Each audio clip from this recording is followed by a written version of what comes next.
চাই।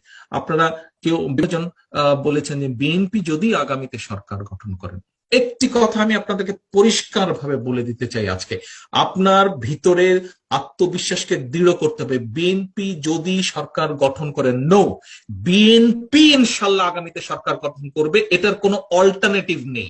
এইটা আপনাকে দৃঢ়ভাবে বিশ্বাস করতে হবে। কারণ একটু আগে মহাসচিব বলেছেন, উনি 3-4 দিন ওনার এলাকায় ছিলেন, উনি দেখে এসেছেন মানুষের কি স্পৃহা, মানুষের কি যে, মানুষের কি ক্ষোভ।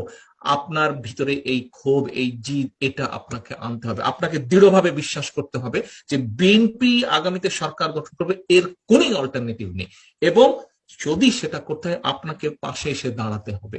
আপনাকে এই জন্য বিএনপির পাশে এসে দাঁড়াতে হবে। আপনারা যারা আজকে সরাসরি বিএনপি করেন না, আপনাকে আপনার নিজের স্বার্থে এসে বিএনপির পাশে দাঁড়াতে হবে, বিএনপির পতাকা তুলে দাঁড়াতে হবে। কারণ একমাত্র বিএনপি এই দেশের মানুষের আইনের শাসন